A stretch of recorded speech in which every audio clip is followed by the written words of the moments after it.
I was talking to an MSP the other day, and we started to talk about when it comes to selling VoIP, specifically around features. I Hmm. know in my experience, our rep was always like, sell features. You have to sell the features. But we had a pretty base offering. And I think one of the reasons we were limited was our sales training.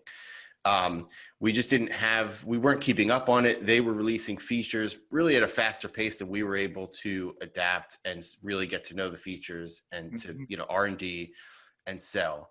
But I see a ton of value in it because for me, like the way I look at it is if there's any strength, it's in retention. It's no longer having that apples to apples comparison. If you get somebody on like a really great feature, now they can't just jump off and go to another provider because that provider might not have that feature. And so, that's kind of the way that I look at it. And so my question is, what are the hot features right now that MSPs or, just VoIP providers should be selling, and who are the best customers for them? Well, I'm a fan of working backwards from the outcome, right? I mean, every customer is different, and what we've seen over the years is that the majority of people are using like less than 20% of the features that they already have, and they didn't even realize or are paying for, and they're just there, right? And then there's a catch 22 when you talk about features, right? Because a lot of people charge for features separately depending on how they package and bundle and whatever their mousetrap is. So at the end of the day, the hot features now are around like the collaboration sets, right? If you're in Slack, if you're in Teams, if you're a WebEx, what they've done is that the roles have kind of flipped, right? Where that's now kind of in the forefront internally. Maybe still not to your end, the person that's on the other end of the outside caller, but internally that's at the forefront.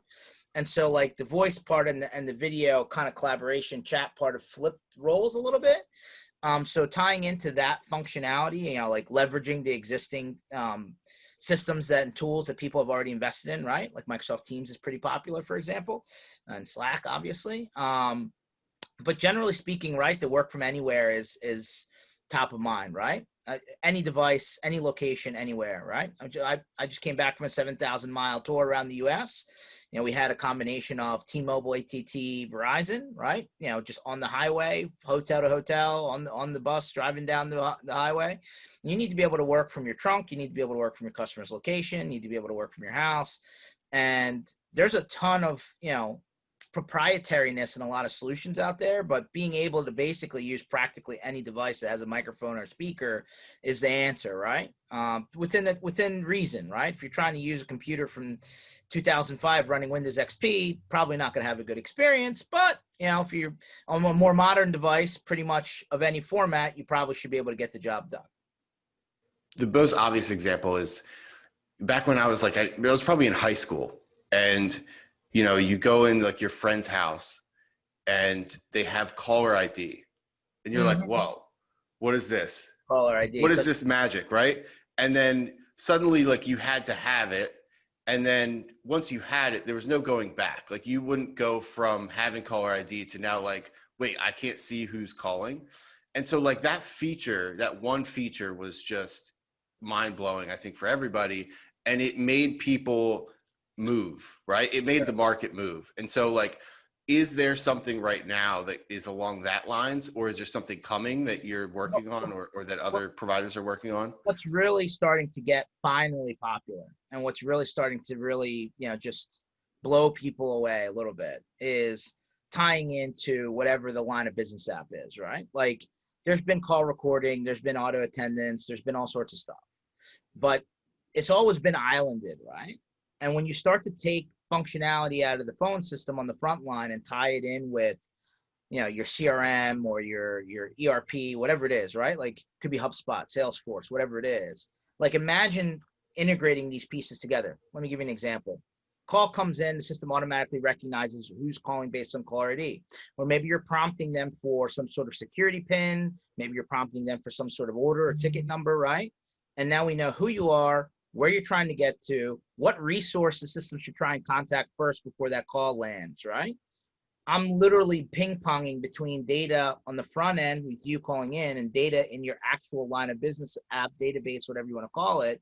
And I'm trying to get you where you're trying to go. And I'm trying to track that entire progress. And I'm trying to, when that call finally connects, I'm trying to have all of that data automatically entered for the person answering the phone so they have spent less time playing with the screen and more time dealing with the call.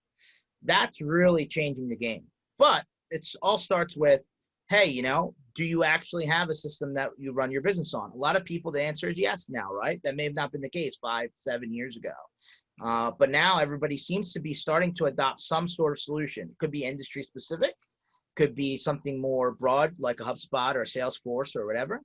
But at the end of the day, having that system where all that data lives and then being able to work off that information changes the game. It really does. It makes things like click to dial and a basic screen pop look like the yellow pages. Yeah. Right. Yeah, I remember there was a time when I think everybody in that space was like building their own like UC suite, right? Has the industry kind of pulled back on that as people have, like you mentioned, owned systems. Like somebody would rather pull something into HubSpot or Slack or whatever they're using, as opposed to just now having yet another system to use and to work off of. So is that what you found? There's definitely still a lot of innovation happening, no doubt about that. I think the problem is too many apps, right? Like when you're having to work between 3 and 4 and 5 and 6 screens just to get your, where you're trying to go, that confuses things. And I think to some degree, change is the hard thing to fight, right? If you're really familiar with your CRM screen and now I'm asking you to move to another app just to make that interaction happen, you're going to have, I guess, a bad, adoption rate, right? Because people are just used to being able to navigate one or two different, systems. So there's no question that people are still trying to design their experience and simplify it and make it more Apple-like, if you would. But the goal here is to interact with the existing investment in tools to some degree. At least that's the way we see it. And by doing so, you actually build on top of an existing investment, and then you start to see that quantify as your time goes on, rather than trying to train people on new and new and new and new all the time. At some point, it's too much. So are you seeing like a section of the market that's doing really well at selling directly based on these integrations? Like, is there an MSP that's killing it because he's targeting people that are just integrating into this one vertical specific software, and then he's able to rinse and repeat that? Yeah, so we've heard this for years, right, in MSP space. And hey, some of the detractors will come back and say, but hey, that may have changed. And what I mean is verticalization, right? If you're good with lawyers, if you're good with dentists, if you're good with accounting people, if you're good with engineers, if you're good with, like some people have really started to dig down into these individual industries, and you find that there's 2 or 3 or 4 major players in each of those, right? Medical is a good one, right, with the EHR systems, or lawyers. Again, there's 2 or 3 top systems that most people are using, right?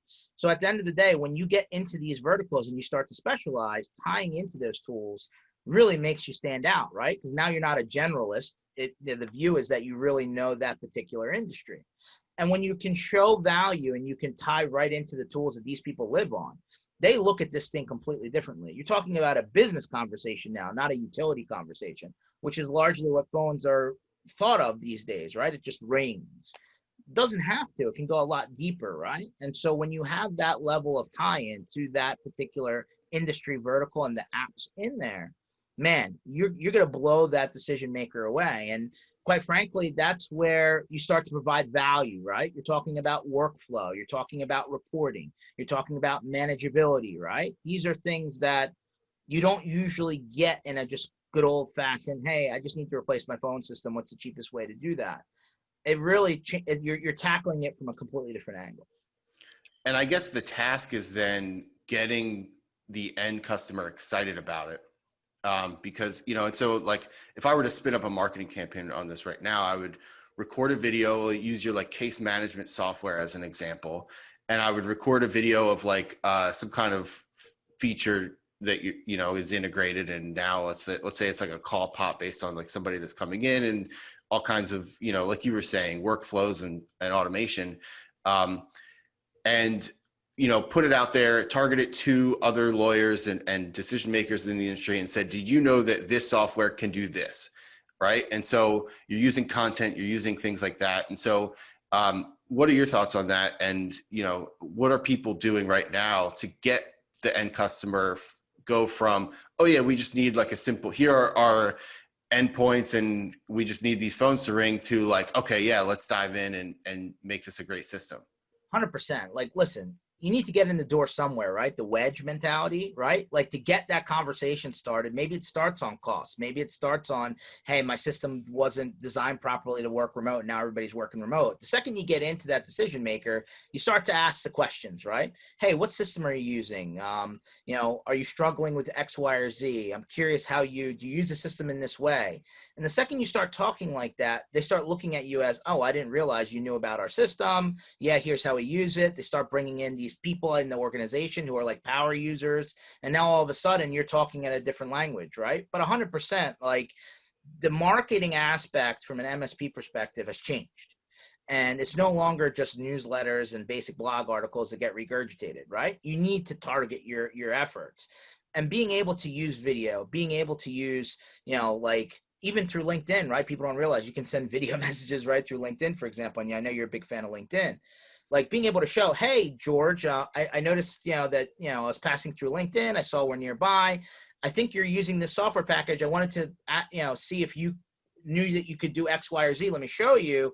Would love to talk to you. Bam, you send that as a marketing message. And now all of a sudden, this is way more than an email campaign, right? Right. This guy's going to probably call you.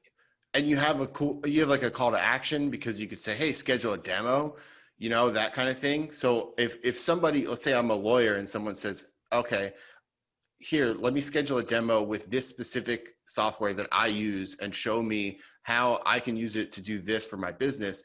That's so much stronger than like free consultation or, show me your phone bill, that kind of thing. Yeah, the network audit, the free network audit. I mean, that was great in 2004. And listen, it may still be working now, fine, but I think, like, things have evolved, right? The buyer is a little bit more intelligent, right? And you have to get into their view a little bit differently now, right? So I'm not saying the old school tactics don't work, but I'm just saying you're going to get a lot more efficacy.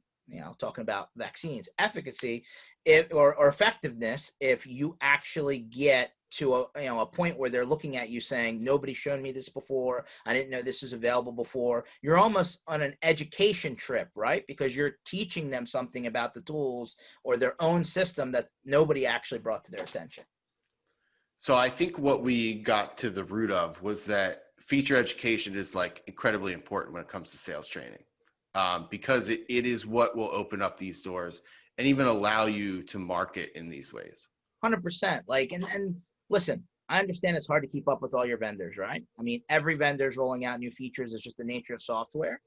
But having that tool bag and being able to pull out something that is more than just the basics gives you that, like, Swiss Army knife approach, right? Where you can angle it from pretty much any direction. If you're just going in with the basics, well, that's what everybody else has been doing for a long, long time. And not that there's anything wrong with it, but I think that there's definitely a leg up to be had.